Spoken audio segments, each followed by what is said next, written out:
Hello, everybody, and thank you for tuning in to the Liberty Report. Daniel, good to have you with us today. How are you doing? Good morning, Dr. Paul. How are you? I'm doing fine. Yeah, all right. And we're ready and raring to go. That's right. Before we start, because we want to talk about what's going on with coronavirus, complications, and now they're talking about, watches more like crazy and having these special passports, and the airlines are for it. But before we do that, there's an executive order coming up, and it's been on again, off again. There's been a battle for a long time, and it's not an easy solution for the problem I think the government created. Is how do you rein in the power of the social media, because it's not free market capitalism where they get this power. They happen to be in the pocket of the government. I see them as partners, and they provide a lot of services for them, and they have some immunity too, so they have to be reined in.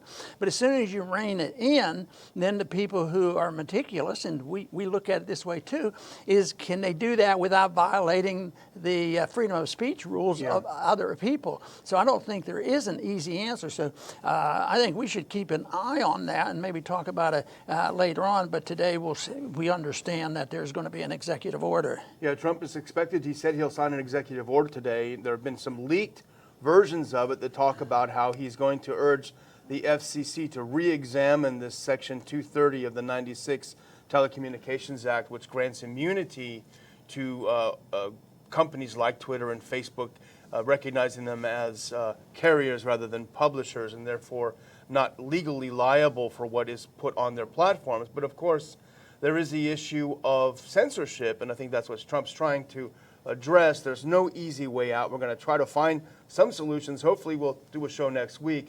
But Trump is partly right. They are acting as censors. They are acting as publishers. The problem is he seems just angry that they're doing it that hurts him.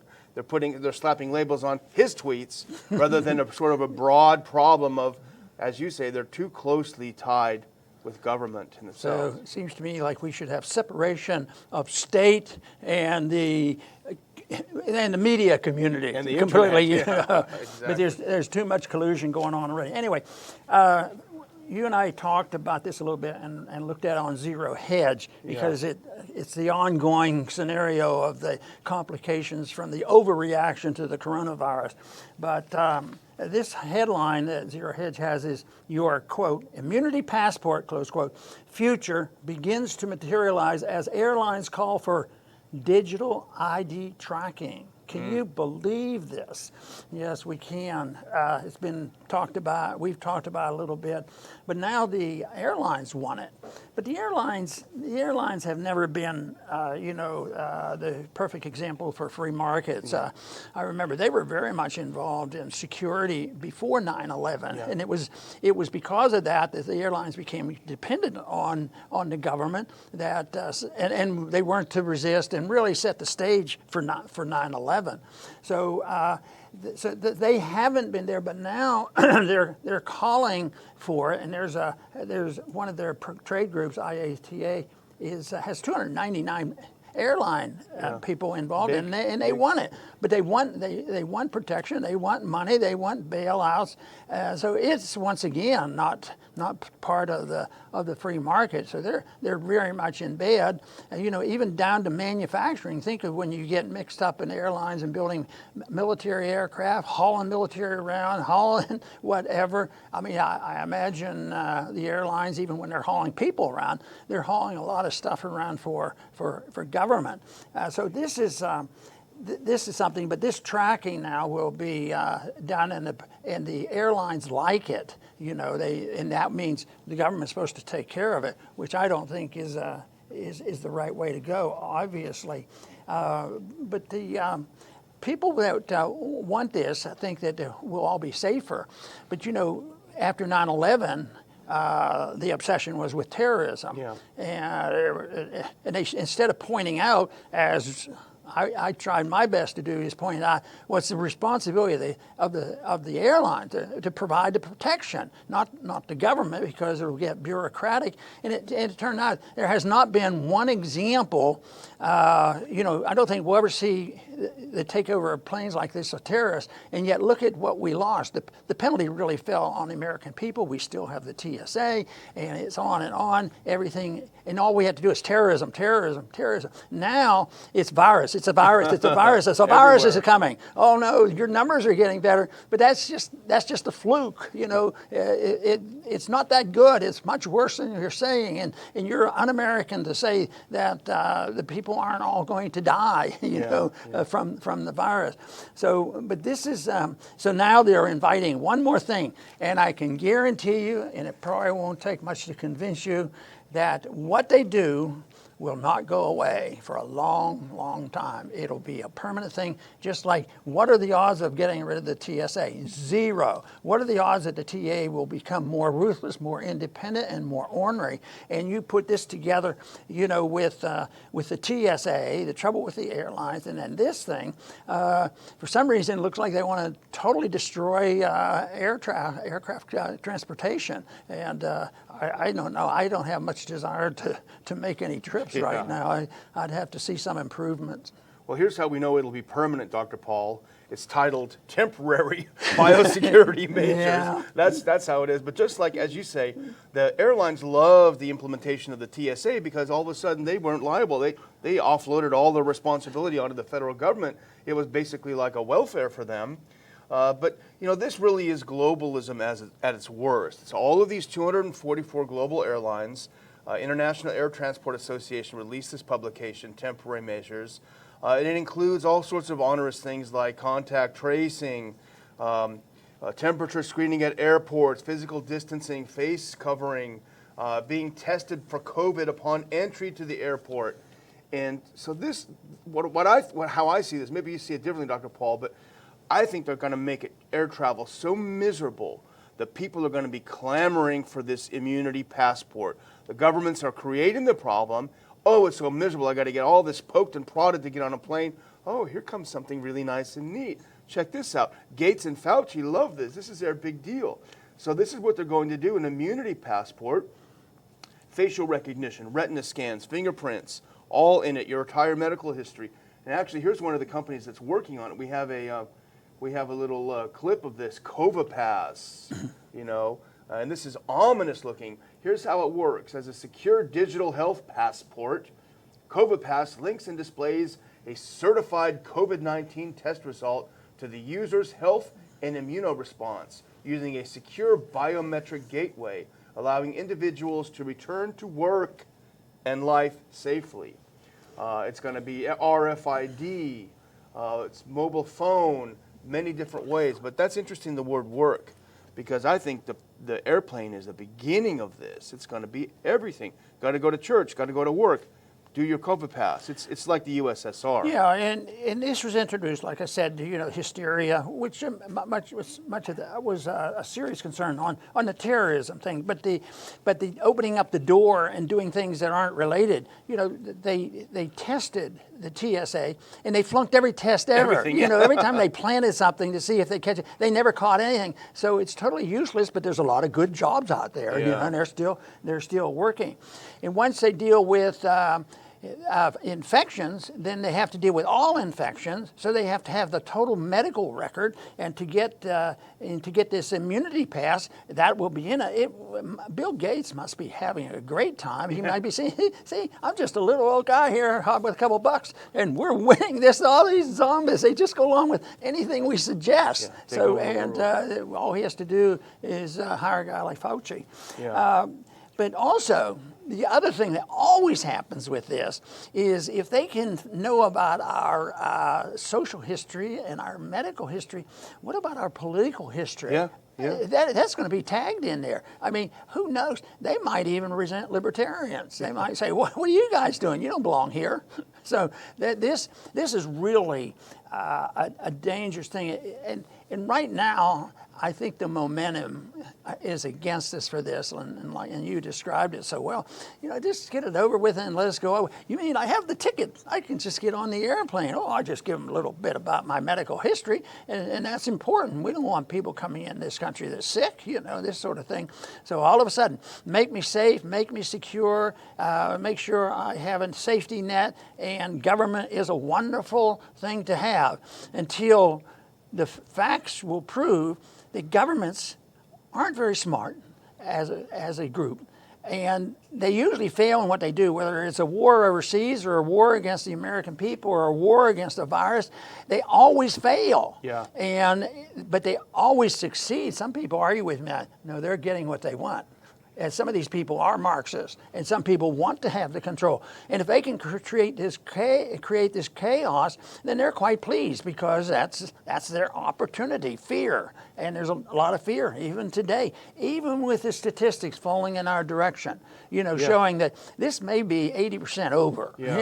This sort of thing, and that there's an explanation for some of the statistics, and they do. That's one of the things I think has just been horrible, how they fudged the numbers and made it look, and the deaths from coronavirus much less than they said, and it's and we mentioned this yesterday, much lower if you take into consideration the unusual circumstances of the nursing home, especially when we pushed people into the nursing home and didn't protect them. So this is. But in spite of that, there's still a lot of people that are terrified by this, and they have learned to be very complacent and dependent. The government will take care of them. But we're moving into an era where the proof of our argument is going to be very, very strong. The governments fail. They fail in medical care. They're involved in medical care, and look at the mess they're making. Yeah. They're involved in airline travel, and look at what they're doing there. It's total failure. But the economy is failure. And that's coronavirus. Coronavirus was sort of like a match, and it made it much, much worse. But the swing in the business cycle is caused by the monetary system, the Federal Reserve. And so the unemployment now, yes, it was aggravated and made worse and accelerated by coronavirus. But it's really a consequence of the boom-bust cycle by the Federal Reserve and the spending in Washington, D.C., which now, one thing that seems to be established is don't ever ask a question about spending. Don't ever bring up the subject of debt and deficit. And there isn't until when it is. That means that's a rush away from the dollar, and that's when we're going to have the price inflation, and there's not going to, and this will be all forgotten. Yeah. Well, you make a great point about going back to this card just for a second, this immunity card. They can put anything they want on it. We wouldn't even know. We know that when the FBI does reports on domestic terrorism, they often include liberty movement types, Ron Paul, people that are attracted to Ron Paul movement. They always put those in the category, and we've talked about it before. But what if they put other things in there? What if they put your psychiatric history? Maybe you saw a psychiatrist. Oh, it comes out on you. We don't want this guy in the plane. What if you have an alcohol problem? Oh, we don't want this guy in the plane. What if you suffer from depression? Those people are not stable. We can't have them on the plane. So on and on it goes. It's just to make you safer.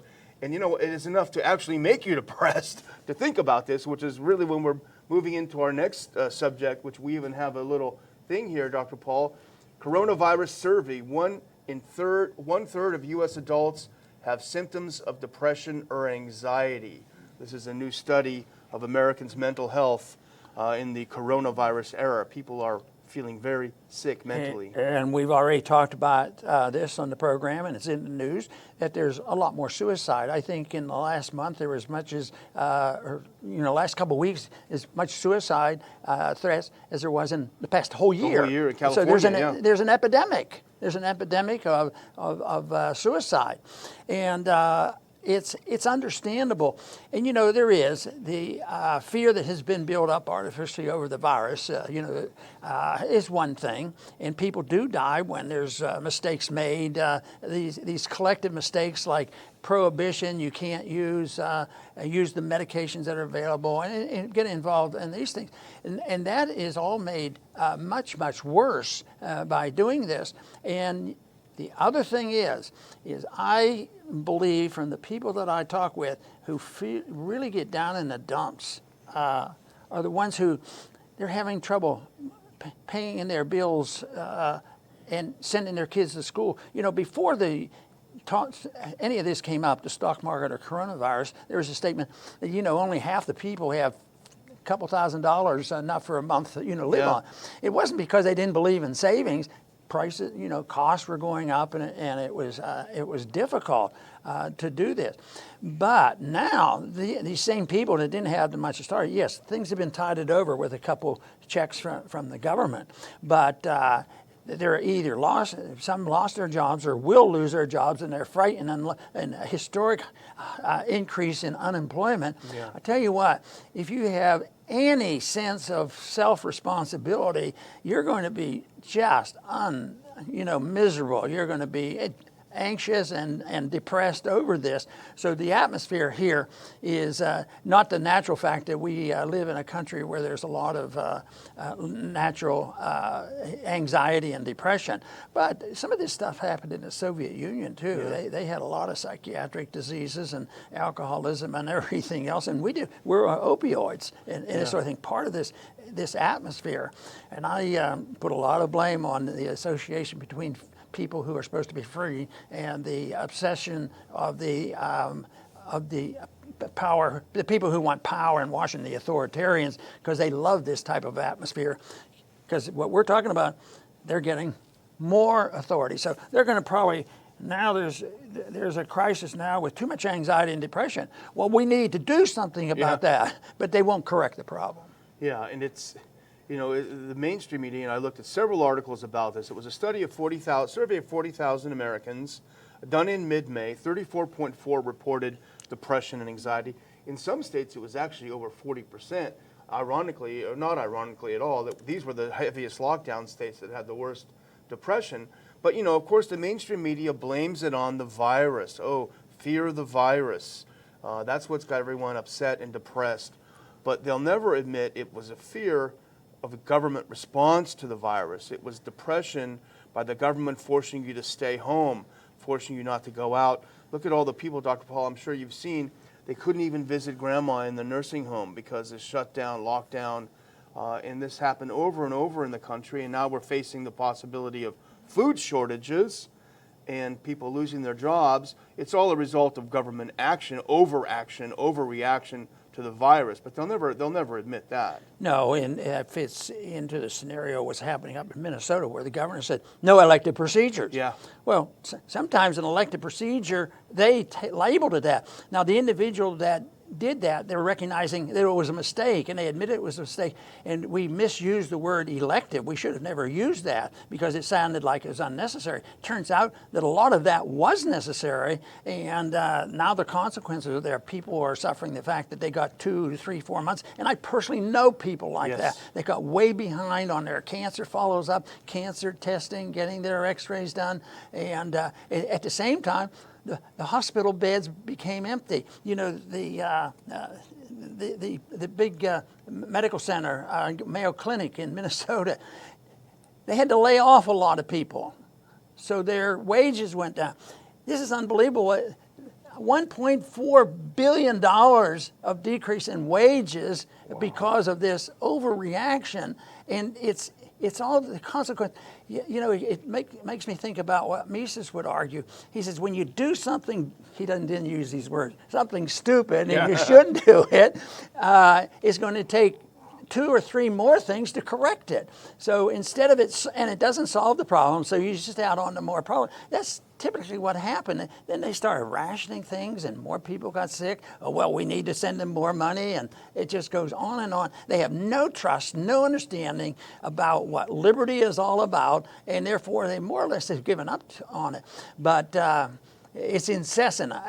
When I watch a television, as part of it's my responsibility to watch, how many times do you hear, well, we do this, whether it's in foreign policy or this type of thing, we have to make people free and healthy. We have to take care of people. That is our responsibility. Make people safe. And I don't think the founders emphasized that in their debate with the colonists. Yeah. They wanted to just turn people loose, or the colonists loose, and let them be alone, let them take care of their own problem. But that's not the case. And it's just this dependency. And then you come up with a crisis which is totally magnified. No wonder people are depressed. Yeah. I get a little down when I just see another recommendation, another government spending. Spending doesn't happen. That's enough. We're the ones who ought to be depressed. Yeah. But I use that to energize myself. I have to work harder. Work harder. And we actually, even for this last segment, we have a little segment here. And the reason why it's worth putting up really is the subtitle, if we have that next one. Health Department admits that Walz's order, this is Tim Walz, the governor of Minnesota, prevented, quote, really important surgeries. Here's the health commissioner. She said if she could turn back time, she'd change the wording of his order that prevented really important surgeries. Dr. Paul, we have on our site today an article by our friend Stuart Jones. He's a state rep in South Carolina. And he writes about, it's a powerful piece, it's worth looking at. He writes about a constituent who called him in tears and in panic.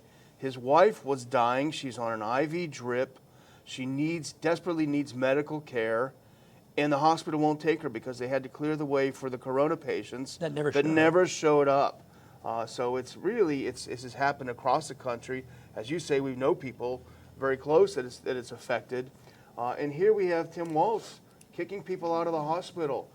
Executive Order 20/09, which caused a lot of serious surgeries to be canceled. The word elective is misinterpreted and misunderstood. But this happened across the country. And I don't know if you saw this, Dr. Paul, but Cuomo in New York might be in some hot water because he got some big campaign donations from these retirement homes right before he gave them immunity for killing all the people. So there's a lot that's still going to come out in the wash on this. There you go. This whole issue of fear, I think, is the big thing. Beef up the fear, scare the people, and the people will, go along with this. And even what we talk about here makes people nervous. Look, this is a lot of bad things that we've talked about here, but we're pointing them out. Actually, some they're just getting ready to do. And I think over the years that we've worked together, we've generally talked about things that we're anticipating, whether it's trying to keep people in the country to support going to a war or doing these kind of things and stop the TSA, all these things we try to. So yes, a lot of this is negative in the sense that you don't feel good. Oh boy, they're just talking about all the problems. It is true.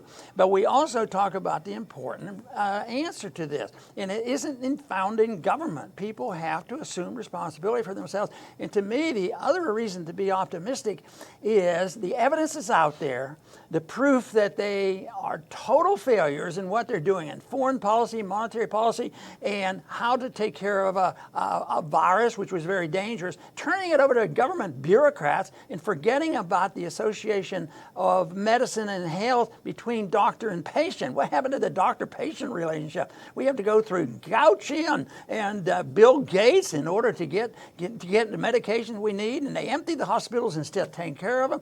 Why do we put up with this stuff? And fortunately, though, we are seeing now, even in our own little hometown here, people going out and say enough is enough. We want to take our kids to the park. Holy man. So this is good. The answers are there. I am a very, very strong optimist that if we endorse the principles of liberty, our problems go away. And the principles of liberty are not complex. Just leave us alone.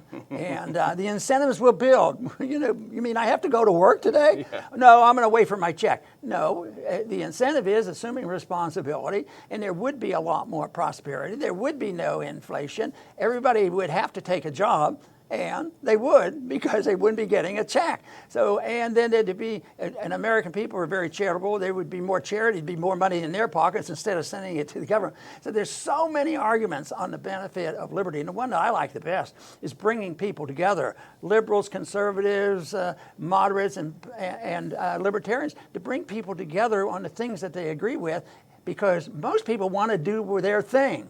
They want their own things to do, so and it's their own lives. If we could just let people see that it's a principle, that's your life, you own it, and you ought to be able to control it. Yeah, that's exactly it, And And you did touch on one thing that I wouldn't mind closing out on, if that's okay, and it's something interesting that happened. But first, I want to do something that's kind of funny, if we can put up the next clip, Dr. Paul, because we need a laugh after this kind of depressing show.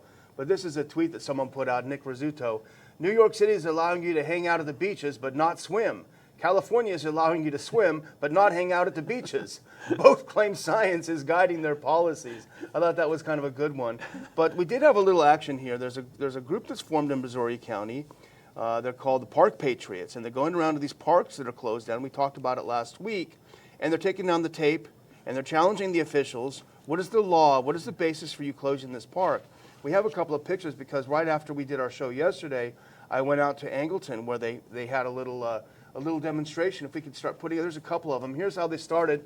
They took down this horrible orange tape, this orange fencing, and then they let their kids play. Let's go to the next one. Here's where it belongs, right there in the trash, Dr. Paul. So the kids went out there. Let's go to the next one. They were breaking through the caution tape on the swings, having a good time. And then the next one. And then guess what happened? It's the same thing that happened in Lake Jackson last week. The city workers called the police. The people who have their salaries paid by us residents called the police on these kids, on these parents.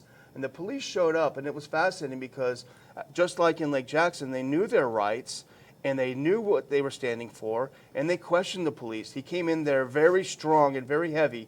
In fact, he had "We the People" tattooed on his arm. And one of the parents said, well, this park is for we the people, like you have on your arm. And they told him, this is not a law. This is a guideline that you can't enforce it. It's a guideline. And in fact, after they educated the officer, he turned around and walked away. And it was kind of a standoff for a while. And then he had to come back and he said, you know what? We talked to the chief of police. He said, you guys can play in the park. And it was another victory, 2 victories in a row. And so it just goes to show, in a small way, it didn't change the world, but in a small way, everyone felt great. All the parents were congratulating themselves and super happy. The kids were ecstatic. They got a pretty important civics lesson, which homeschoolers get. And it's just a little way of fighting back and reclaiming some of our rights and some of our liberties. So it was great. I was out there with them, and it was just great to be part of it. Very good. Homeschooling is a good idea. That's why I put a lot of time and effort in the Ron Paul homeschooling curriculum too. But I just want to close rather quickly right now because I like to keep things as clear-cut as possible in understanding this. But if we're dealing with this, we talk about liberty and we talk about what the power is of government and what they can and can't do and what the Constitution says. But if you want to summarize it, I think it's have 2 words: voluntarism, where people do everything voluntarily. Both sides have to agree, and that's the way the economy is supposed to work. But all social activity and all foreign policy activity should be that too. Voluntarism versus authoritarianism. What we have been witnessing is the authoritarians in government and creating this crisis unnecessarily. At the same time, we see the answer coming from voluntarism. Nobody was forcing these kids to go out and go for a swing and use the swings in a park. So I vote for voluntarism. I vote against the authoritarianism, which is arbitrary, unnecessary if you're interested in a free society.